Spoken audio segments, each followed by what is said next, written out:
बिस्मिल्लाहिर्रहमानिर्रहीम, अस्सलाम वालेकुम। Top news stories of the day 14 जून की बड़ी खबरों पर हम बात करेंगे।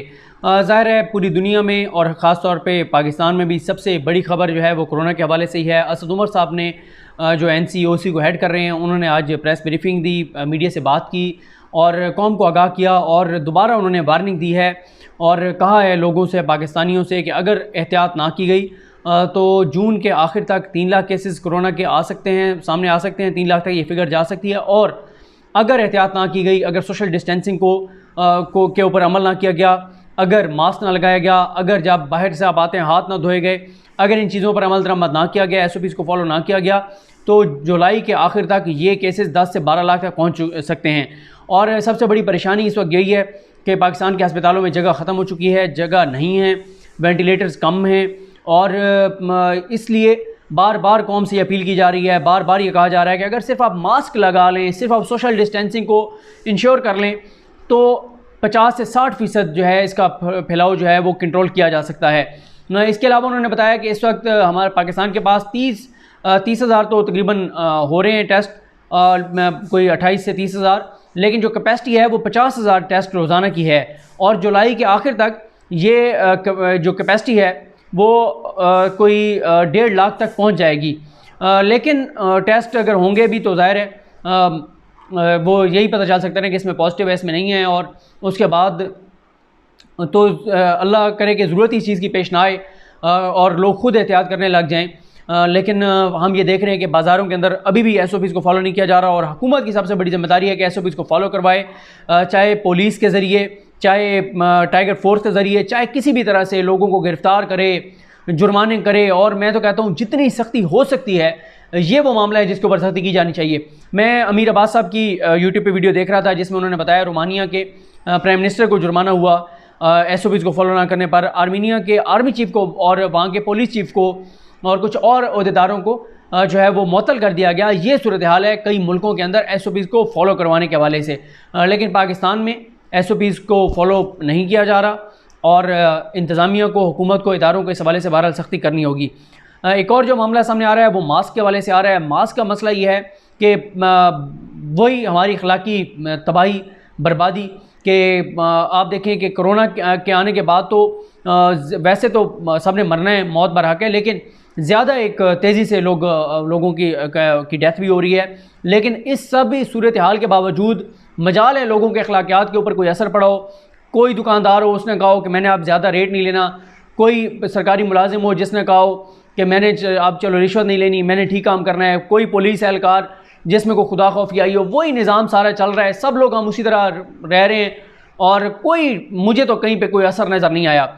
मुझे नहीं नज़र आया कि कोई अदालतों के अंदर से किसी ने केस अपना वापस ले लिया हो कि मैं ये एतराफ़ करता हूँ कि मैं गलत था, मैंने नाजायज़ किसी की ज़मीन पर कब्ज़ा किया हुआ था और मैं ये कब्ज़ा छोड़ रहा हूँ और उसके हवाले ज़मीन कर रहा हूँ। कोई किसी के ऊपर असर नहीं हुआ। वही जिस चीज़ का बारे में पता चलता है कि ये फ़ायदेमंद हो सकती है वो मार्केट से गायब हो जाती है, ब्लैक हो जाती है और रेट कई गुना ज़्यादा बढ़ जाता है। जिस मेडिसन का आप नाम लें, जिस इंजेक्शन का आप नाम लें, जिस चीज़ का आप नाम लें, उसी में एक और बड़ा मसला है मास्क का। मास्क बहुत महंगे हो गए हैं, कई वाकई गरीब लोग हैं जो मास्क नहीं ख़रीद सकते।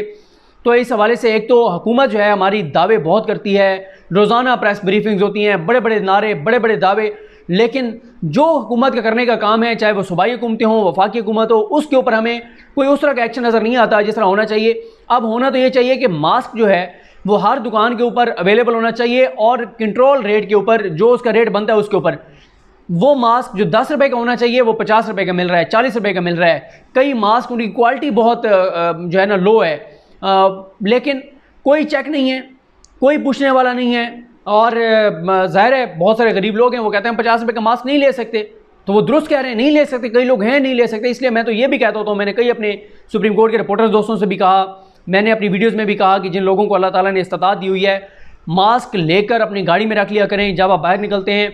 पब्लिक प्लेसेस पे जो मज़दूर खड़े होते हैं, जो लोग खड़े होते हैं, जो रेडी वाले हैं, जो आपको पता है कि ये गरीब है, ये नहीं खरीद सकता, उसको आप कम अज़ कम एक मास्क दे दिया करें, दो मास्क दे दिया करें। और हुकूमत की सबसे बड़ी जिम्मेदारी है कि यूटिलिटी स्टोर्स पे, दुकानों पे, हर जगह पे सस्ते मास्क जो हैं वो अवेलेबल हों। ये वो चीज़ है, इस पे तो सब्सिडी भी देनी पड़े दें, लेकिन मास्क जो हैं वो सस्ते अवेलेबल होने चाहिए क्योंकि लोगों के अंदर तो कोई खुदा खौफ नहीं है। दुकानों के ऊपर महंगे मास्क मिल रहे हैं मेडिकल स्टोर्स के ऊपर महंगे मास्क मिल रहे हैं और क्वालिटी भी मैंने जैसा बताया कि बड़ी उनकी जो है वो लो है। इसके बाद एक और जो चीज़ सामने आई, सलमान शहबाज के हवाले से नैब का आलामिया आया, ख़बर आई कि नैब जो है वो रब्ता कर रहा है इंटरपोल से और यूके के इदारों से कि सलमान शहबाज को वापस लाने के हवाले से। अब ये ख़बरें मुझे तो खैर कोई अट्रैक्ट नहीं करती, मेरे लिए तो ये कोई ख़बर नहीं है कि नैब कह रहा है कि हम सलमान शहबाज के लिए जो है वो उसको वापस लाने के लिए प्रोसीजर स्टार्ट कर रहे हैं। इस तरह की ख़बरें हम 18 माह से सुन रहे हैं कि जी इसहाक डार को वापस लाने के हवाले से ये कर रहे हैं, हुसैन हक्कानी को लाने के लिए ये कर रहे हैं, हसन नवाज़ को हुसैन नवाज़ को लाने के लिए ये कर रहे हैं, अली इमरान को लाने के लिए ये कर रहे हैं, और अब तो सज़ा याफ्ता मुजरिम मियां मोहम्मद नवाज़ शरीफ भी बाहर बैठे। तो मुझे तो ये खबर बिल्कुल अट्रैक्ट नहीं करती। मेरे लिए ज़ाहिर है ये खबर तो है, ज़ाहिर हम लोगों को बतानी है, लेकिन मुझे ये बिल्कुल अट्रैक्ट नहीं करती। उसकी बहुत सारी वजूहत हैं। एक तो पाकिस्तान की नैब से ज़्यादा एक और मसला ये है कि पाकिस्तान की कोई इस तरह के मुआहदा ही नहीं है यूके के साथ कि इस तरह से मुलज़मों का तबादला किया जाए। और साथ इंटरपोल जो है वो मैं कई बार आपको बता चुका हूँ कि इंटरपोल में भारत की लॉबिंग बहुत ज़्यादा है, पाकिस्तान की लॉबिंग नहीं है, और इसीलिए पाकिस्तान को कोई भी कामयाबी जो है वो उस तरह से नहीं मिलती जब भी पाकिस्तान किसी को बैरून मुल्क से पाकिस्तान लाना चाहता है। इसके बाद पंजाब की जामियात के हवाले से एक नोटिफिकेशन आया है जिसमें कहा गया कि कुरान मजीद तर्जमे के साथ पढ़ाया जाएगा यूनिवर्सिटीज़ में। बहुत ही खुशाइंद फ़ैसला है, बहुत ज़बरदस्त फ़ैसला है, और इससे जुड़े हुए एक चीज़ पे एंड में बात करेंगे। मेरे ख्याल है कि ये स्कूल लेवल पे होना चाहिए, कॉलेज लेवल पर होना चाहिए, यूनिवर्सिटी लेवल पे तो बहुत कम स्टूडेंट जाते हैं, ज़्यादा तो स्कूल्स और कॉलेजेस में होते हैं स्टूडेंट। मेरा ख्याल है स्कूल लेवल पे तर्जमे के साथ कुरान मजीद जो है उसको लाजिम करार देना चाहिए, क्योंकि बच्चों की ज़रा वो भी सलाहियत ज़्यादा होती है चीज़ें सीखने की, और वो एक टाइम होता है जब बच्चों की अखलाकी तरबियत हर हवाले से की जाए। इसके बाद चीनी जो है वो कहा गया शुगर मिल्स एसोसिएशन को कि 63 रुपये के हिसाब से आप यूटिलिटी स्टोर के लिए दें,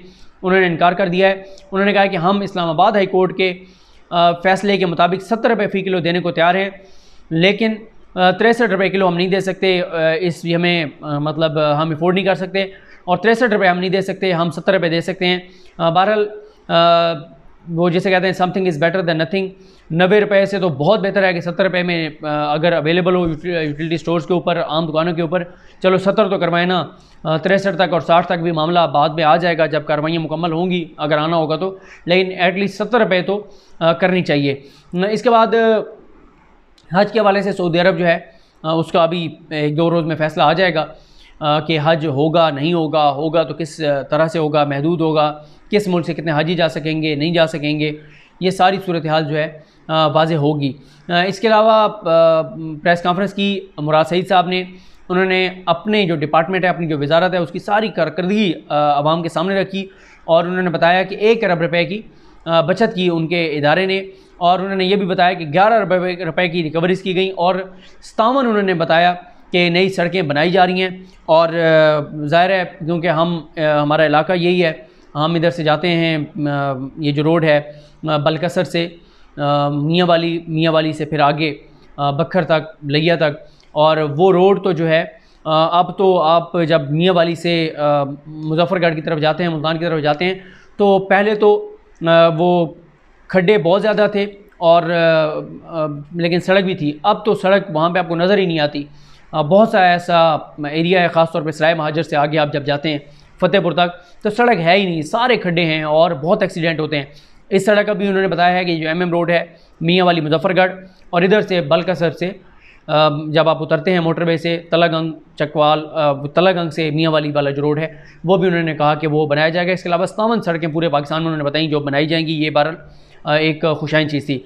आखिर में मैं एक और चीज़ कहना चाहता हूँ, ये मैं शुरू में इसलिए नहीं की कि हमारे यहाँ हम लोग इतने दीन से बेजार हैं कि मैं अक्सर जब इस तरह की बात करता हूँ तो नीचे कमेंट्स में दर्जनों कमेंट्स होते हैं कि भाई आपने वाज करना है तो जाके मस्जिदों में करें, और क्या आप तबलीग करना शुरू हो जाते हैं। कि मैं ये देख रहा था कि जिन लोगों ने कोरोना को शिकस्त दी है, अल्लाह ताला के फ़ज़ल और करम से अल्लाह ने उनको एक तरह की नई ज़िंदगी दी है, लेकिन हालत यह है कि कई लोग प्लाज्मा देने के लिए जो है वो लाखों रुपए मांग रहे हैं। ये आप हमारा ज़वाल और इन्हितात देखिए। और फिर कुछ लोगों को मैंने देखा जो इसको फेसबुक पे लिख रहे थे कि ये वो कौम है जो 10 बजे अज़ानें दे रही थी और अब प्लाज्मा बेच रहे हैं। हर चीज़ को दीन से ना जोड़ा करें। मेरा ये ईमान है कि जो भी सच्चा मुसलमान है, जिसको अल्लाह ताला ने कोई इदराक दिया हुआ है दीन का, वो ये काम नहीं कर सकता। इसलिए हर चीज़ को दीन से मत जोड़ा करें। लोग जब अजानें दे रहे थे, अभी बहुत लोग 10 बजे अजान देते हैं, तो अगर वो अजान दे रहे हैं तो अल्लाह से मदद मांग रहे हैं ना, अल्लाह का नाम ले रहे हैं कि अल्लाह ताला हमें इस वबा से निजात दिलाए। तो आप क्यों उन लोगों को जोड़ते हैं जो ये प्लाज्मा जो है वो लाखों रुपए ले रहे हैं डोनेट करने के।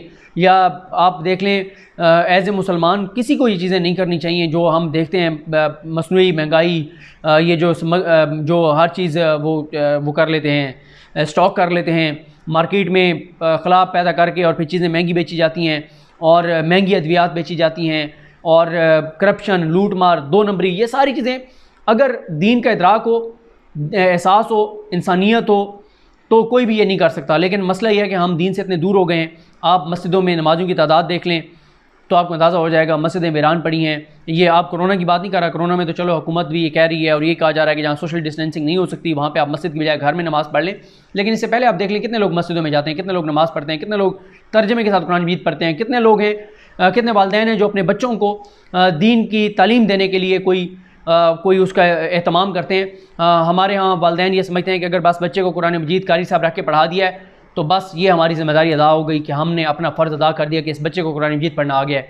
लेकिन जैसे मैंने आपको कहा कि स्कूलों में कुरान मजीद तर्जुमे के साथ पढ़ाना चाहिए, घरों में पढ़ाना चाहिए, वालिदैन को बहुत ज़्यादा अखलाक की तरबियत करनी चाहिए बच्चों की, स्कूलों में अखलाक की तरबियत होनी चाहिए। मुझे याद है हमारे टीचर थे सनाउल्लाह वान साहब, आप वो इस दुनिया में नहीं रहे, अल्लाह ताला उनके दर्जात बुलंद करें। 9th-10th में पंजाब पब्लिक स्कूल बखर में हम पढ़ते थे।